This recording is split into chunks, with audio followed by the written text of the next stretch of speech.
Olá, meu nome é Paulo Cogos. Eu não sei por que essa porcaria é invertida. Esse negócio tá invertido. Eu descobri hoje. Bom, Leandro Lima sugeriu o tema do empreendedorismo, então eu agradeço a ele e presto continência aqui. Apresentar! Eu descobri que a câmera estava invertida quando alguém me criticou por ter prestado continência com a mão esquerda. É porque a câmera está invertida, o animal. Bom, nesse vídeo aqui eu vou falar sobre o empreendedorismo, mas em uma visão política dele.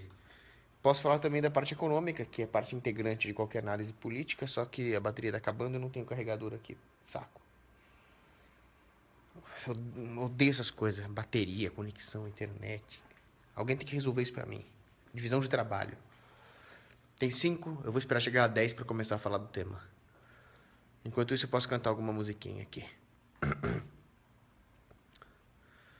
Me diz o que você quer que eu te faça, eu te faço, amor. Me diz o que você quer que eu te diga, eu te digo sim. Me diz o que você quer que eu te dê, eu te dou, meu bem, tudo de mim. Eu faço o que você quiser só pra te ver feliz. Eu não vou parar, eu vou mimar você até quando eu puder. Aí chegou a 10, vamos lá. Empreendedorismo. Empreendedorismo vem do latim pré-renda, que significa alerta.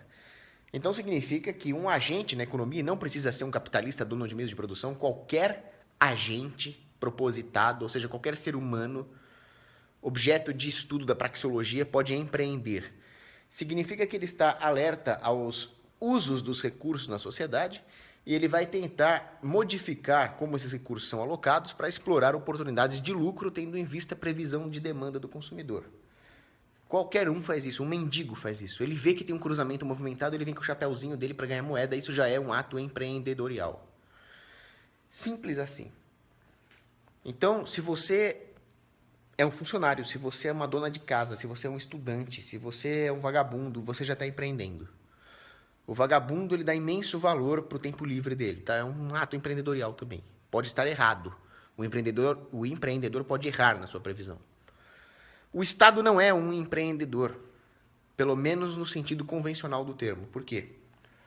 Porque o empreendedor é aquele que vai, dentro do âmbito do livre mercado, o verdadeiro empreendedor, calcular quais serão os seus custos e quais serão os seus riscos para colher os benefícios.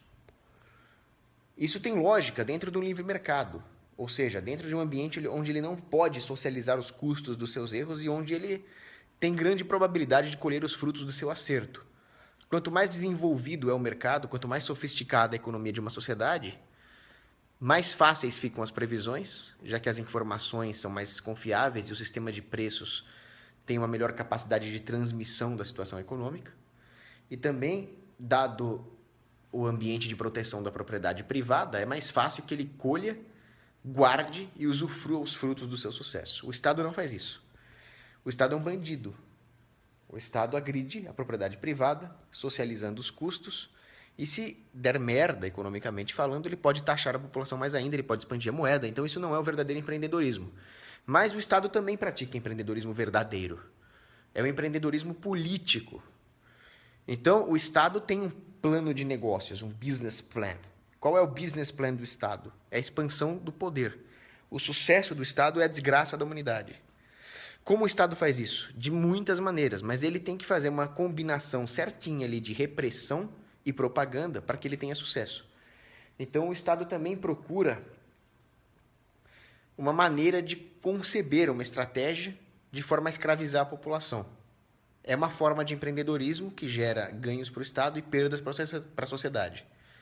Portanto, não é um empreendedorismo verdadeiro, mas é uma forma de empreendedorismo. O Estado precisa estar alerta à cultura da população, à realidade geopolítica, aos preços dos ativos no mercado, para que ele exerça a sua estratégia de negócios de escravização da população. Ele tem que estar alerta ao preço do armamento para reprimir a população, ele tem que estar alerta à cultura nas universidades para usá-las a seu favor e assim por diante. Então vamos dividir o empreendedorismo em dois tipos aqui. O empreendedorismo verdadeiro e o empreendedorismo falso. Eu vou subir aqui porque eu vou ter que ligar esse negócio no carregador. Nem sei quanto é que está a bateria. O empreendedorismo verdadeiro, portanto, é aquele que ocorre no âmbito de livre mercado. O empreendedorismo falso é aquele que muitos praticam usando o Estado como alavanca, através de lobby, por exemplo.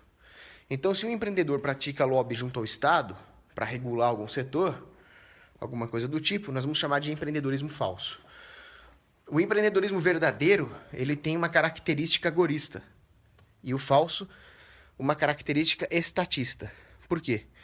Porque o empreendedorismo verdadeiro, como nós vimos aqui, as pessoas procuram reduzir os custos, reduzir os riscos. Funciona, por favor. Nem sei se está funcionando, cara. Deve estar, vai. Dane-se. Peraí, que esse negócio de tecnologia aqui é um saco. Aí, funcionou. Aleluia. Então, o empreendedorismo verdadeiro, ele procura reduzir os custos e aumentar os benefícios. Os arranjos estatais são ineficientes. Então, é natural que, ao longo do tempo, os empreendedores procurem maneiras não apenas de driblar o Estado, mas também de se proteger contra o Estado. Da mesma forma que o Estado pratica o empreendedorismo político para fazer autopropaganda e lavagem cerebral na população, obviamente que empreendedores agirão no sentido contrário, para convencer alguma localidade ou a própria população de que o Estado só está atrapalhando. É mais ou menos isso que os intelectuais libertários e conservadores fazem. Também é uma forma de empreendedorismo. Escrever um artigo lá para o Instituto Rothbard, ou fazer um vídeo ali do Alexandre Porto, do Ideias Radicais, ou eu, quando estou fazendo essas lives aqui, nós estamos empreendendo, nós estamos gastando nosso tempo, depois de investir em formação, estudo e raciocínio, para convencer as pessoas de que o Estado é uma bosta. Por que nós fazemos isso? Porque nós queremos reduzir todos os custos e riscos aos quais nós estamos sujeitos e acabar com essa merda que é o Estado. Certo? Ao mesmo tempo, mesmo que as pessoas não tenham uma ideia total da malignidade institucional que é o Estado, é natural que o ser humano queira driblar aquilo que imediatamente ele está causando dano. Então o empreendedorismo vai nesse sentido. Existe, por exemplo, um cartel de taxistas. Então alguém faz um aplicativo de carona. Existe, por exemplo, uma restrição para compra e venda de armamentos. O neguinho vai lá e faz uma arma impressa em 3D. Esse tipo de empreendedorismo é bom, porque diminui a capacidade do Estado controlar a população. Qualquer forma de empreendedorismo que dê recursos materiais para a população, que ao alocar melhor os recursos permita que as pessoas acumulem capital, já é uma merda para o Estado. Porque com recursos materiais, as pessoas conseguem resistir melhor ao Estado. A propriedade privada é uma forma de resistência. Tanto é que o grande estudioso de genocídios, o Gregory Stanton, ele concluiu que antes dos genocídios há um confisco de terras, de propriedade privada. Por quê? Porque a propriedade privada da terra permite que as famílias e as localidades sejam autossuficientes em termos de alimentação. Com isso, eles têm recursos materiais logísticos para resistir ao Estado em caso de uma guerra. No caso de uma guerra civil, por exemplo. Se o Estado tira esses recursos, ele gera dependência. A população fica dependente da porra do Estado. Então fica muito mais difícil resistir. É muito mais difícil para um cara que recebe Bolsa Família, ou Bolsa Família, resistir ao Estado, do que alguém que não recebe. Porque a pessoa está psicologicamente estragada. A pessoa está mimada pelo Bolsa Família. Então, ideologicamente, vai ser mais difícil convencer esse cara. E materialmente também, porque o Bolsa Família elimina a cadeia produtiva, elimina empregos, nego fica vivendo às custas dos outros e o cara nunca vai defender que você acabe completamente com o Bolsa Família, senão ele teria que procurar emprego. Vai haver um desemprego catalático, por exemplo, se abolir o Bolsa Família de uma vez? Pode ser que sim, é a única solução para a humanidade. Realmente, se não acabar com o Bolsa Família, o buraco vai se aprofundando cada vez mais. Mas o fato é que o Estado, ao destruir as economias locais com o Bolsa Família, criou dependência e aumentou o seu grau de parasitagem. Se algum empreendedor, agora pensa o seguinte, se algum empreendedor chegasse lá com uma empresa para contratar mão de obra barata, contratar aquela população, e o cara começasse a ter outro ganho que não Bolsa Família, esse grau de dependência da população em relação ao Estado seria menor. Ficaria muito mais fácil, então, para escapar. E o Estado teria menos controle psicossocial em cima dessa população, pelo simples fato de alguém ir lá e empreender. Por que isso não acontece? Por causa da porra da legislação trabalhista. Então, quando o Estado coloca barreiras regulatórias contra o empreendedorismo, fica muito mais difícil para a porra do empreendedor dar uma saída empreendedorial para a população se livrar da dependência que o Estado causa.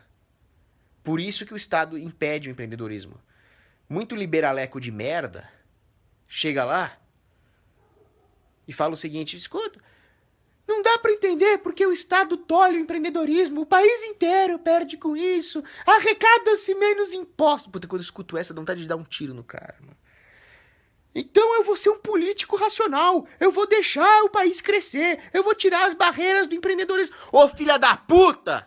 O Estado vive de tolher o empreendedorismo, porra!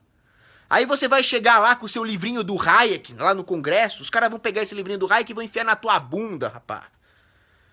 O Estado não existiria se ele de repente desregulasse a economia. Porque as pessoas iam se virar sozinhas, sem a porra do Estado. Acorda, imbecil. Acorda pra natureza maligna do Estado. Não é você com o seu livrinho do Hayek da Ayn Rand que vai mudar essa merda, ô liberaleco nojento. A única coisa que vai acontecer é que as pessoas não conseguem entender a natureza maligna do Estado, o eleitor, eu tô falando. Aí eles veem um liberaleco com um discursinho de merda desse e vão lá e votam no liberaleco. Quando as pessoas deviam matar vereadores e deputados arbitrariamente. Simples assim, o cara ali é vereador. Não pergunta o partido, não pergunta se é Novo, se é PSTU. É vereador ali, fogo! Tá, tá, tá, tá, tá. Pronto. Uma ameaça eliminada. Tá. Se você viu uma barata na sua cama, você não vai perguntar qual é a espécie da barata, você vai matar a barata! Políticos são assim, são pragas. O empreendedorismo político trabalha justamente o contrário. O empreendedorismo causa a legitimação psicossocial do Estado, que é a base da merda toda desde que ele começou na história da humanidade. Então, políticos liberalecos fazem parte do esquema de empreendedorismo político. Acordem! Até o Bolsonaro faz parte disso! Eu caí nessa, porra! Tá, em vez de ir lá defender o brutalismo, em vez de unir os libertários contra o sistema, eu fui lá, Bolsomito 2000, toma no meu cu também. Não, aí não, deixa isso pra lá, vai, dá um tapa na cara que é melhor. Deixa minha bunda quieta. Sem viadagem nessa porra. Então é isso. Agora, existe também os empreendedores que se valem da porra do Estado. Elon Musk, Jorge Soros, o Ike fucking Batista, essa porra toda. O que me dói é ver a população e até os liberalecos aí, achando que esses caras são empreendedores. Porra, os caras vivem de imposto cobrado da população, os caras vivem de regulação, os caras vivem de propriedade intelectual. Aonde cacete que isso é empreendedorismo de verdade? Isso só legitima o Estado também. Agora, qual é o erro que muito liberalecozinho fã do Milton Friedman comete? É achar que o empresariado vai lá pro governo e fala, governo, me dá uma ajuda aí, faz um lobby aí pra mim, regula os caras aí.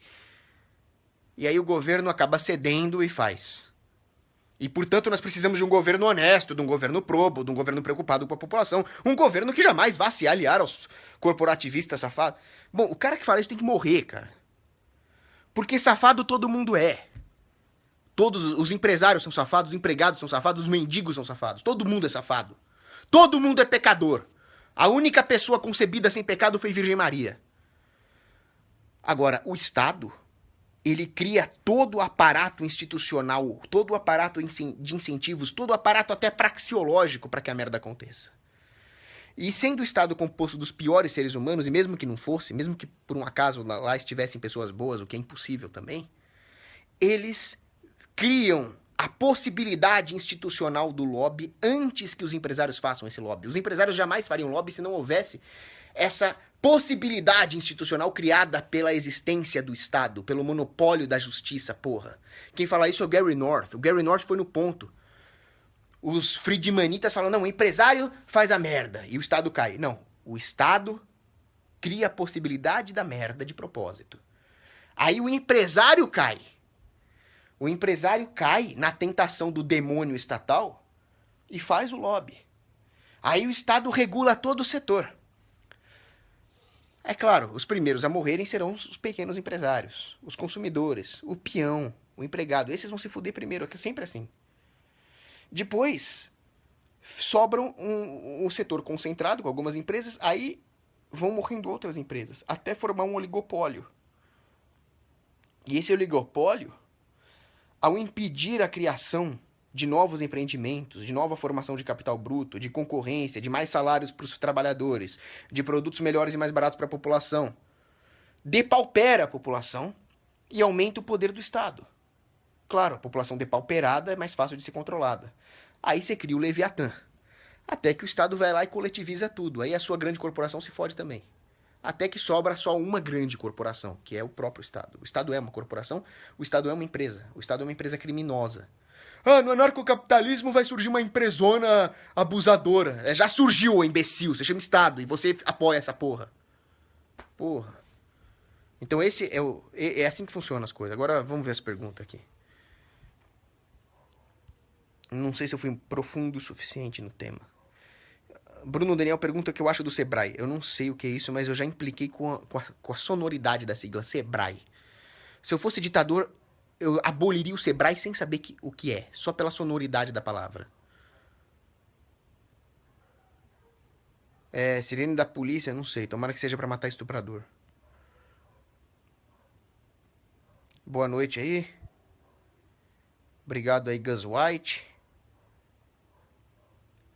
Tá, o Emanuel Petrolini fez uma pergunta totalmente fora do tema, mas eu vou responder. No Ancapistão, o suicídio assistido pode ou deve ser combatido? Moralmente, sim. O suicídio é um pecado gravíssimo. O suicídio assistido é um risco moral enorme. Eu acho que privadamente esse negócio devia ser abolido. Vitor Nogueira, obrigado pelo seu comentário. Ele falou que curte as minhas lives. Obrigado. É uma honra ter um telespectador assim. Alexandre Porto, depois eu dou um buscar aí e vou tentar gravar todos esses vídeos. Se alguém também me ajudar nisso. Rui de Salles Oliveira, o Estado é o diabo, é só ler a Bíblia. O Estado, eu não sei se ele é o Estado não é o diabo é uma criatura mesmo. Mas o Estado certamente é uma ferramenta do diabo. Certamente. O Estado está a serviço do diabo. A André Almeida, por que você não cria um podcast? Porque eu não sei. James Paixão. O que dizer aos liberalecos que louvam corporativistas como Elon Musk? Não digo nada, dá um roundhouse kick no cara, a la Chuck fucking Norris. Elon Musk, um bandido que passou a vida inteira ganhando dinheiro do pagador de imposto para depois defender o progressismo. Tá aí a simbiose entre o fascismo corporativista e o Estado. O Estado dá grana para ele, tira da dona Dolores, mexicana lá, faxineira, tira o dinheiro da coitada e dá pro Elon Musk. É o Robin Hood às avessas, né? E o que ele faz em troca? Defende a expansão do Estado psicologicamente. Agora, toda essa porra só funciona porque existe algum liberalecozinho de merda que tem a sua opinião formada pelo Elon Musk, cara. Em vez de formar a própria, em vez de pegar um livro decente, em vez de raciocinar, ele vê um bilionáriozinho ladrão que nem o Elon Musk e acha que esse puto é um empreendedor. E aí o que ele fala tá certo. O Elon Musk chega e fala, cocô é bom, merda não fede, então agora a merda não fede. É impressionante, o pessoal não sabe analisar o nível de incompetência das pessoas. O Elon Musk é extremamente competente em ser um demagogo, mau caráter, ladrão e lobista, mas ele não é competente para falar a verdade sobre aquecimento global, por exemplo. Sobre imposto, porra. Parem com isso, formador de opinião, que merda é essa? Vai formar a sua própria, cara. Qual dessas atitudes, pergunta o Renato Beni, é mais cruel e permite mais o avanço do Estado? Estatização da taxa de juros, altos impostos ou forte regulação do mercado? Não, realmente aí você me perguntou o que é pior, se é anureto de potássio, mercúrio ou chumbo tetretila, cara. Eu não sei o que é pior. Mas eu acho que é o seguinte, a taxa de juros é o preço mais importante de uma economia. Ele é o preço do tempo. Ele é um reflexo da preferência temporal das pessoas, da quantidade de capital disponível para empréstimo, dentre outros importantíssimos fatores de uma economia. Ele coordena o poupador com o tomador de empréstimos. É um preço importantíssimo da economia. E se a merda do Estado regula ou influencia a taxa de juros, obviamente com dinheiro roubado, obviamente que esse preço importante, que é a taxa de juros, vai ser artificial. Isso é controle de preços. Se o controle de preços de bolinha de ping-pong já é uma merda, imagina o controle dos juros. Puta que pariu, né? Agora, impostos e regulação, eles são meio que a mesma coisa. A regulação tem um efeito tributarizante, se você pensar. Porque para cumprir as regulações custa grana. Você tem que instalar determinado tipo de maquinário, usar um material mais caro, caralho a quatro. Então a regulação acaba sendo um tipo de imposto. Então por isso eu achava que a regulação era pior. Agora, trabalhando na empresa, eu me toquei de uma outra coisa, uma teoria minha agora. A tributação tem um efeito regulatório. Porque muitos produtos não podem ser vendidos, ou não são viáveis, ou são caros demais de serem comercializados, produzidos, negociados, por causa do esquema tributário. Então eu queria montar uns kits de presente lá, para você fazer uma embalagem de presente, para você dar cosméticos pra gatinha lá, que você gosta. E aí o contador tava falando, pô, vai dar uma merda tributária isso aqui. Então, de certa forma, o esquema tributário do Brasil regulou o tipo de produto que eu posso vender pela internet. É tudo uma bosta, cara. Não tem. Você pega uma metralhadora e mata todo mundo. Mata o cara do Banco Central, mata o cara da Receita e mata o cara que fez a regulação, que tá tudo certo. O Ivan Carlos Almeida pergunta qual a estratégia mais eficiente para combater o Estado. Bom, boa pergunta, inclusive, nesse vídeo. Porque é o seguinte, muitas vezes o empreendedorismo ele te dá tempo. Ele te dá uma trégua para respirar. Então, o efeito agorista do empreendedorismo, a pessoa vai ter mais material acumulado, vai driblar uma regulação XYZ do Estado, vai permitir uma sonegaçãozinha, um contrabando um pouco melhor. Isso aí te dá tempo na guerra, isso aí te dá trégua na guerra. Agora, como dizia Frederico II da Prússia, as guerras são ganhas com fogo, logo aumente a sua artilharia.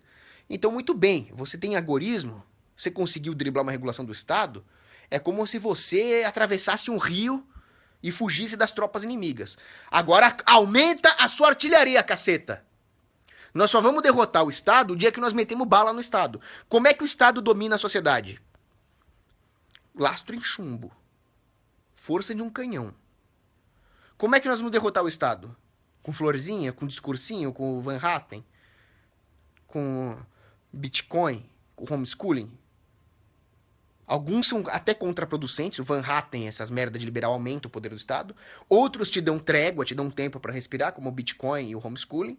Mas no final das contas, meu amigo, para derrotar o Estado é força física, igual eles fazem conosco. Degola eles.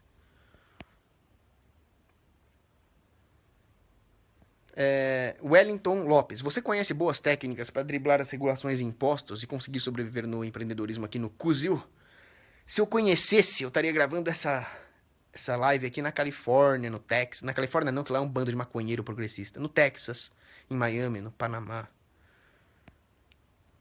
James Paixão, o que você acha do distributismo do Chesterton? É assalto à mão armada puro e simples.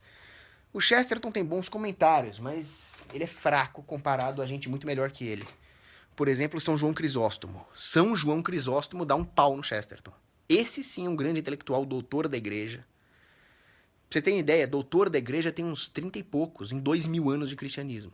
Quer dizer, é a elite da elite da elite da elite, sir!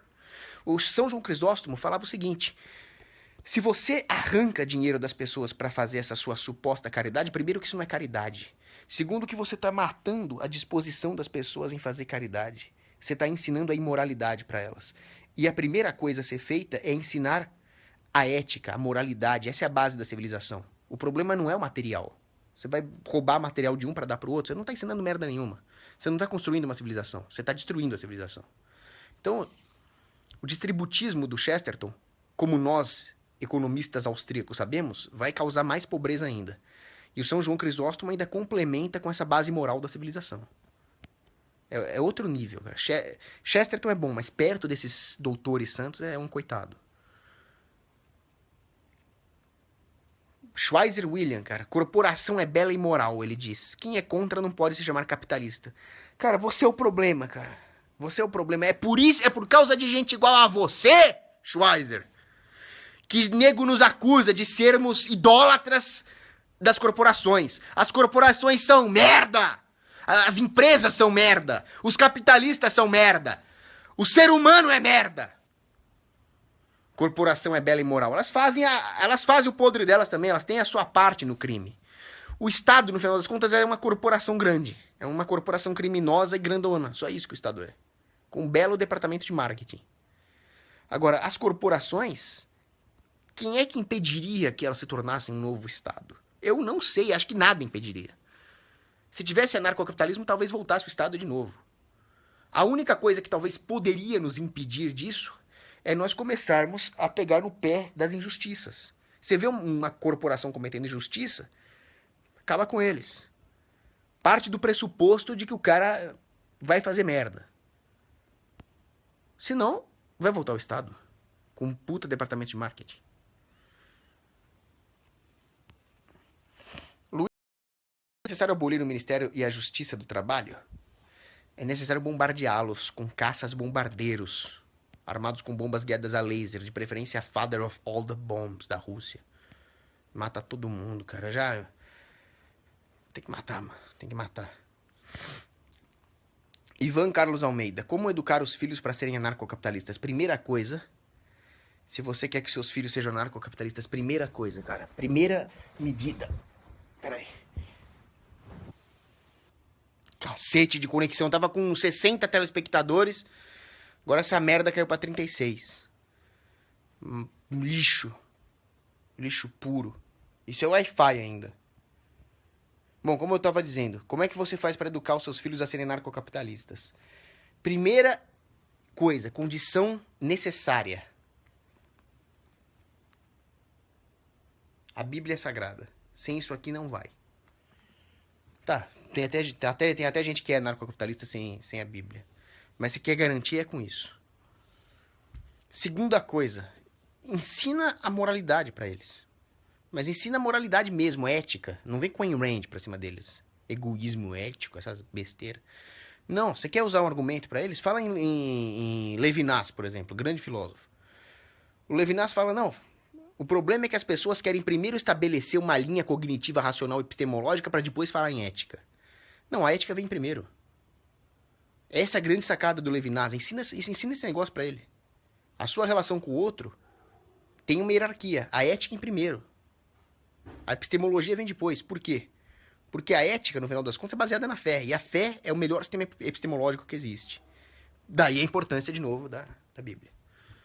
Aí, você quer ensinar a parte técnica mesmo, economia? Fala a verdade pra ele. Vai tomar um sorvete com ele, pega metade do sorvete. E se ele perguntar o que você tá fazendo, você fala que é imposto. Dá a mesada pra ele, só que depois você vai reduzindo a mesada em vez de aumentar. Aí ele fala, o que é isso? Isso aqui é uma política inflacionista, é pro seu próprio bem, sabe? Começa a ensinar a merda que é o governo pra ele. Aí você pode dar um homeschooling pra ele, pegar os livros de escola austríaca, tem muita coisa pra criança. Lessons for the Young Economist. Fala a verdade pra ele, cara. A verdade liberta. Conheça a verdade e ela vos libertará. Tá na Bíblia também. Mas isso aí dá um vídeo sozinho, né?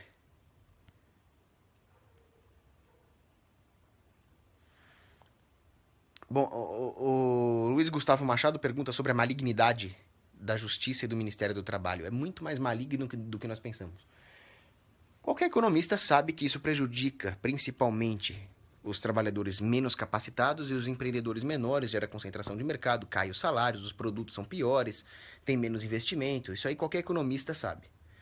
O problema é que tem um efeito ainda pior.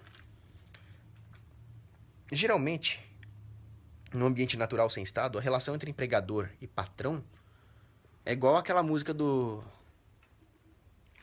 É igual aquele sertanejo lá do Tião Carreiro, né? Que é o patrão e o empregado. Os dois se ajudam, os dois são seres humanos, os dois estão lutando pelas suas famílias, os dois estão colaborando e um ajuda o outro a hora que precisar. Se o empregado ficar doente, precisar de alguma ajuda, o patrão dá. Aí o patrão tá precisando de um favor do empregado, o empregado trabalha uma hora extra ali, de buenas. Sempre foi assim. Com a justiça do trabalho, tudo se torna obrigatório ou proibido. Assim, a hora que o empregado tiver um parente doente, o patrão vai falar, vai pro SUS, cara, eu faço a minha parte, eu pago seus direitos. A hora que o patrão precisar de algum favor do empregado, o empregado vai falar, não, isso aí não tá no contrato, se você me obrigar a fazer isso, aí é processo trabalhista. Assim, a relação de colaboração entre dois seres humanos se torna uma relação de inimizade, de animosidade. Porque agora o governo criou artificialmente duas classes antagônicas, patrão e empregado. É um absurdo. Acho que o Tião Carreiro e o Pardinho cantam mais ou menos assim. Empregado é abençoado e patrão Deus abençoou. Os dois são a mesma coisa. O empregado tá vendendo a mão de obra dele, cara. Mesma coisa. Os dois são fornecedores, os dois são consumidores. E a justiça do trabalho perverte tudo isso.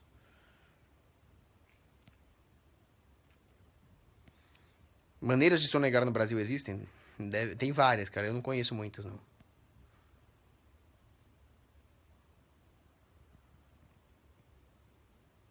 Então, Rafael Felipe pergunta da teoria da captação. A teoria da captação não é verdadeira. A teoria da captação é besteira de economistinha da Public Choice, de Friedmanita. Eles falam que as empresas, os lobistas, capturam o governo. É mentira. O governo joga o bait, para usar uma palavra que eu odeio, né? O governo joga o bait e as empresas mordem achando que elas estão capturando o governo, sendo que o governo já criou toda a possibilidade institucional para que isso acontecesse de propósito antes. As empresas simplesmente cometem aí o pecado original empresarial e aumentam o poder do Leviatã estatal, que um dia vai esmagá-los também. O Estado é o demônio mesmo. Mas eu expliquei isso mais detalhadamente no começo do vídeo. Lucas Penha, obrigado pelo seu comentário. Manda um abraço para sua família.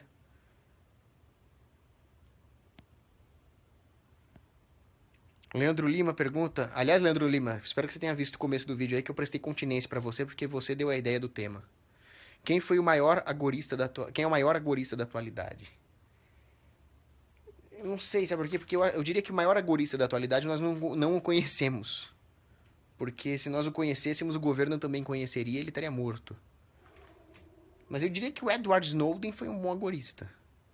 Ele revelou os podres da NSA. Ele revelou os podres do Kate Alexander e, como eu disse, ele foi exilado, precisou procurar refúgio político. Eu diria que ele é o maior agorista da atualidade.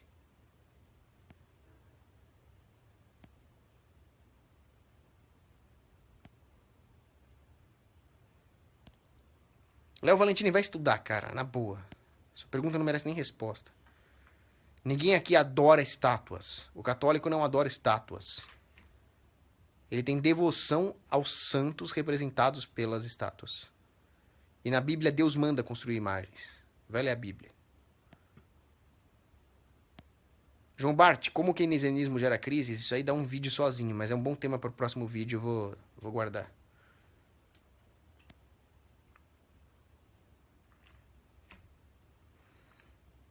Ricardo pergunta, sem o Estado, quem impediria que o aborto acontecesse? Essa mesma coisa que perguntar sem o Estado, quem impediria que o estupro, o sequestro, o homicídio e o terrorismo acontecesse? As agências privadas de justiça e defesa, simples assim. Agora, esse tema é um tema bem complexo, bem interessante também, que eu posso falar no outro vídeo. Josué Pastega pergunta, como é que nós poderíamos acabar com os sindicatos? O problema é o seguinte, nós não precisamos acabar com os sindicatos. Os sindicatos não são ruins per se. Os sindicatos é uma forma de os operários de um determinado setor se associarem para aumentar o seu próprio poder de barganha. Isso não é ruim. Então imagina que você tem um conglomerado de empresas dentro de um setor específico, sei lá, metalurgia. Como é que os metalúrgicos vão exercer um poder de barganha para uma negociação com os conglomerados metalúrgicos? Afinal, precisa negociar salário, precisa negociar regime de trabalho. Primeiro que num ambiente sem regulação trabalhista e sem regulação para abrir empresas de metalurgia, incluindo regulações ambientais, tudo ficaria muito mais fluido. Haveria uma grande plasticidade ali. Então os sindicatos perderiam seu primeiro poder aí.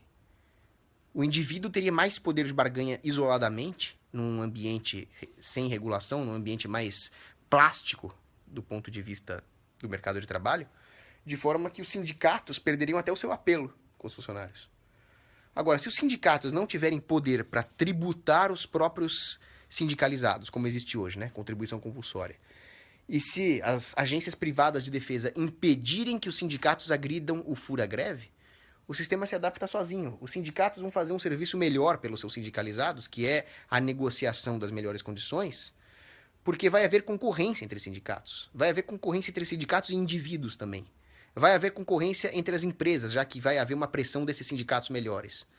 Até que o sindicato seja uma coisa inofensiva. O problema não é o sindicato, o problema é o Estado e a sua simbiose maligna com os sindicatos.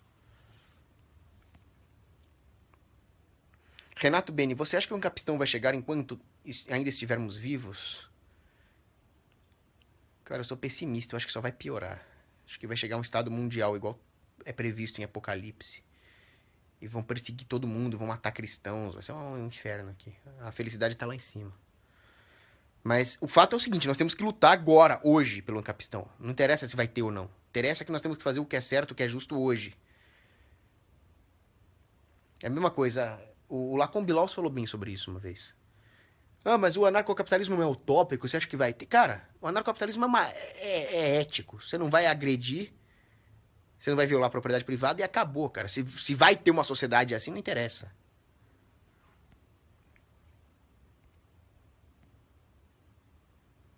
Luiz Gustavo Machado, obrigado pela bênção, que a Virgem Maria abençoe você e sua família também. Nossa mãe no céu. Agora, como inibir a presença do Estado com regulações dentro da Bolsa de Valores e mercado de capitais, eu não sei. Eu sei o que essas regulações fazem na economia. Essas regulações causam um total descolamento entre os preços dos ativos financeiros e dos ativos reais, o que simplesmente tira a razão de ser do mercado financeiro. E contribui para o agravamento das crises cíclicas, embora não cause. A causa das crises cíclicas é bem simples. É a emissão de papel sem lastro em poupança. Mas certamente a regulação do mercado financeiro atrapalha, porque impede que o mercado financeiro seja um vetor de correção dos erros das políticas inflacionistas. Ele acaba virando um fator de catalisação dos erros. Agora, como é que acaba com isso? Eu só consigo imaginar uma maneira. Pega uma R15 e mata o regulador. Eu vou para os finalmente aqui, né?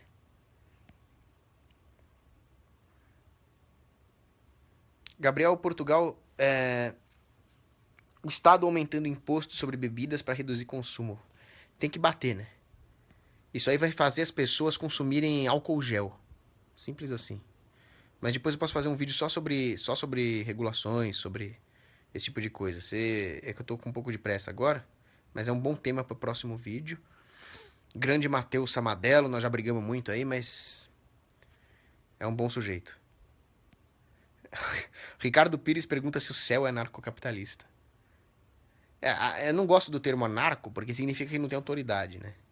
Mas eu diria que sim, porque simplificando milhões de vezes aqui, eu diria que o céu é a extrema liberdade.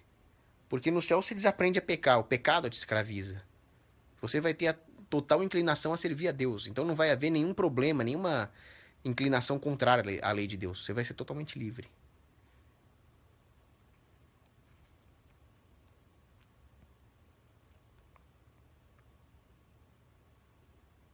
Matheus Vicente Pinto pergunta se eu voto. Não, parei com essa merda.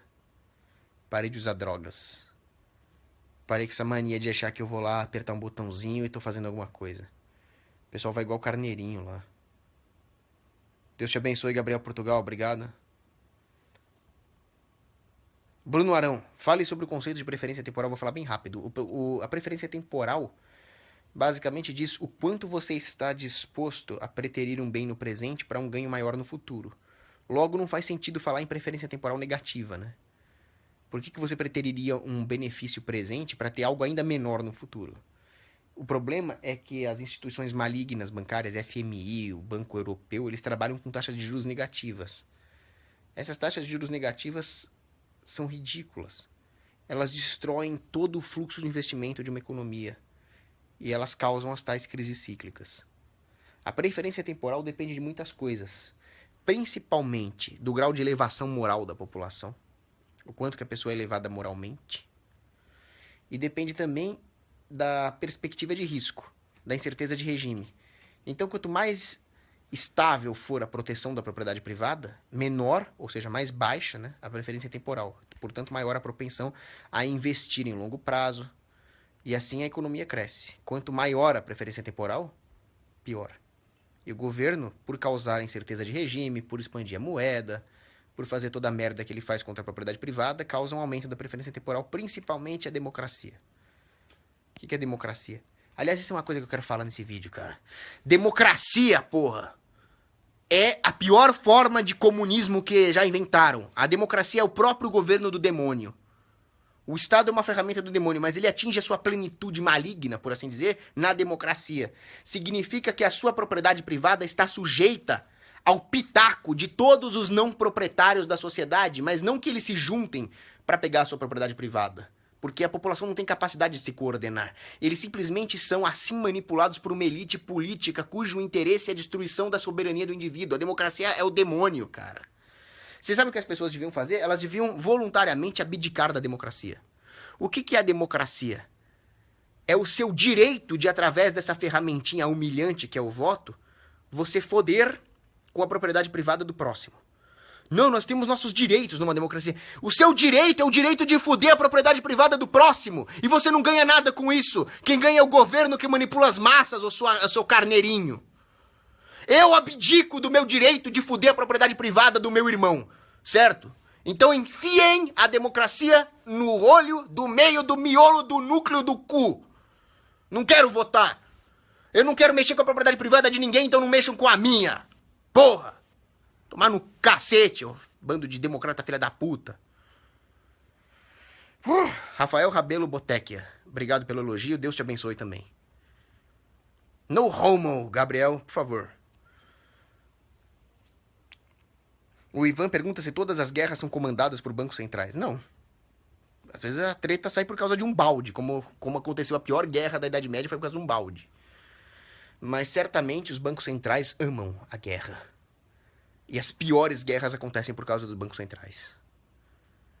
Deus te abençoe também, Rui de Salles. Peraí que um cara fez uma pergunta boa e eu perdi ela aqui. Qual o pior serviço estatal brasileiro? Porque é os Correios. Cara, os Correios. Puta merda. Filha da puta. Correios me fodem todo santo dia, cara. Os Correios me impedem de dar soluções melhores para os meus consumidores. Eu sempre falo que o melhor é comprar os dermocosméticos Ligiacogos, ó, merchan, pela internet. Realmente é. Para quem mora aqui em São Paulo, você tem frete grátis se você comprar acima de R$150.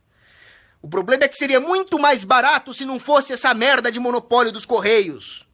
Se tivesse empresas concorrenciais nisso, ia ter parceria, ia ter nego especializado em distribuir cosméticos. Porra! Tinha que matar, cara. Os seus vizinhos, Guilherme Ribeiro, não têm direito de fumar maconha de forma a jogar fumaça no seu quarto. Isso é violação de propriedade privada. Eles têm direito de fumar trancados no quarto deles. Bruno Daniel pergunta se o meu nome Ivanco é em homenagem a Ivanka. É.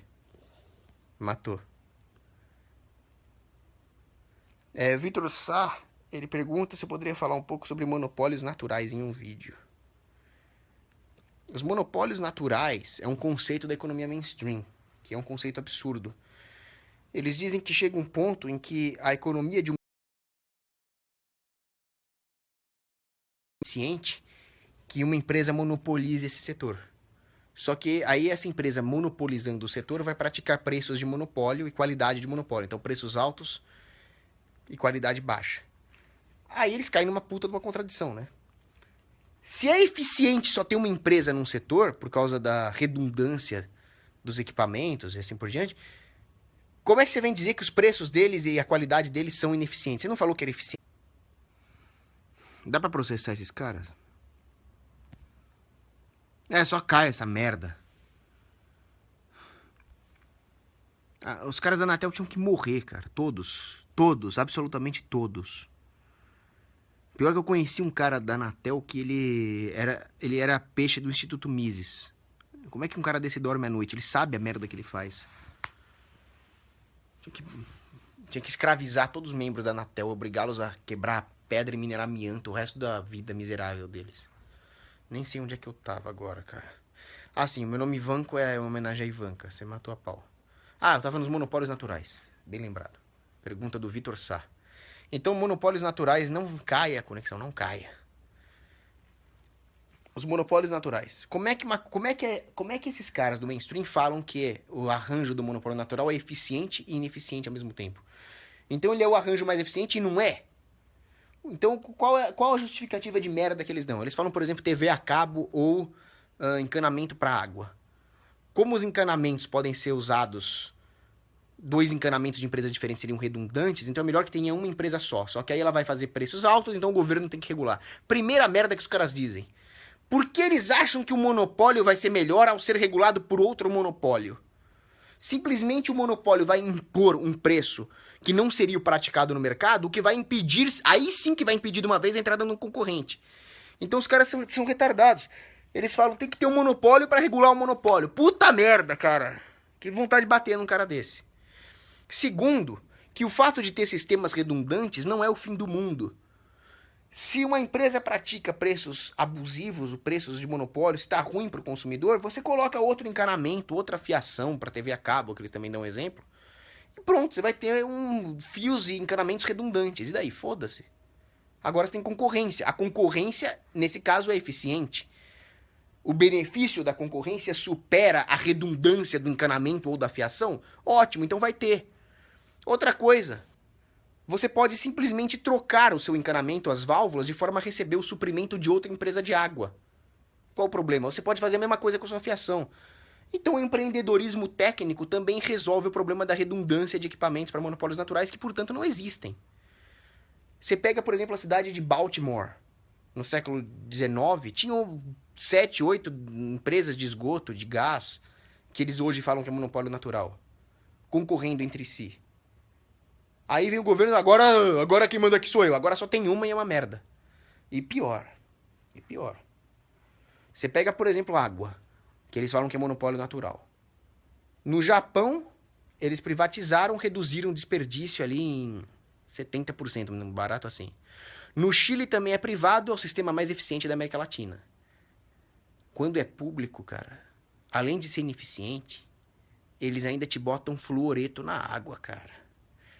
Aí tem que queimar o cara vivo. Aí é bioterrorismo. Terrorismo químico. Então você deixa na mão do Estado, ele não contente em te fuder economicamente, ele te bota fluoreto, cara. E ainda tem gente que defende isso. Vai uma merda, cara. Bom, eu vou... Aí tem gente perguntando de homeschooling, voto defensivo, paradoxo da poupança. Vão anotando aí, depois eu vou fazer outras lives. Pra terminar, eu quero fazer um elogio à frugalidade. Que tem nego que acha que capitalismo, livre mercado é sair consumindo igual um filho da puta. Quem sai consumindo igual um filho da puta é keynesiano, né? Igual aquele cara lá que chegou, o economista chegou pro outro e falou assim: pô, tô complicado, cara, o que aconteceu? A minha mulher é keynesiana. Por que você fala isso? Porque quando ela tá deprimida, ela gasta pra sair da depressão. É bem isso. Isso é keynesianismo. O importante é a frugalidade. A frugalidade permite que você poupe. E, portanto, você invista. E, portanto, você gere novas fontes de produção. E aumente a capacidade produtiva de uma economia. O próprio Lao Tzu, grande filósofo chinês e talvez um dos primeiros libertários da história, ele falava o seguinte: a frugalidade te liberta. Quando você passa a depender menos do consumo, você passa a depender menos das grandes corporações. E o Estado quer que você consuma. O Estado te regulando a vida, ele obriga você a consumir outros materiais para suprir a falta daquilo que ele te regulou. Exemplo básico. O Estado não deixa eu ter um fuzil de assalto. Então eu preciso consumir grandes muros, blindagem de carro, segurança patrimonial, grade elétrica. Quando um fuzil resolvia. Então, o Estado te obrigando a consumir, ele te obriga a trabalhar mais, te obriga a pagar mais impostos, sendo que a grande libertação está na frugalidade. Você precisa, portanto, aprender a ser um pouco minimalista aí na sua vida. Não por causa de sustentabilidade, essas merda aí, é para se libertar mesmo. Agora, o como saber? Como ter essa virtude da temperança? Isso aí Santo Agostinho, outro grande doutor da igreja, o doutor da graça, falava. A temperança é uma virtude humana que permite que você diferencie aquilo que vai te ajudar a crescer espiritualmente e aquilo que vai te ferrar. A temperança permite que você elimine os desejos daquilo que só vão te causar mais desejo. Então é necessário elevar-se espiritualmente para diminuir o seu consumismo e assim escapar das garras do Estado. Isso aqui para terminar esse vídeo. Agora eu vou falar mais só porque esse imbecil desse Rafael Garcia mandou calar a boca. Eu vou falar um pouco mais. Suína... Não, a tua mãe não é suína. A tua mãe é bovina mesmo, aquela vaca. Viva o pondurismo, Bruno Daniel fala. Depende. Você tem que ter também a virtude da prudência, que é a mãe de todas as virtudes humanas. Nem sempre o pondurismo é bom. Às vezes você deixa de consumir alguma coisa que te será um investimento, ou até de fazer caridade, né? Obrigado, Igor. Aí tem mais um monte de pergunta. Um monte de pergunta boa, mas agora eu tô cansado. Abraço.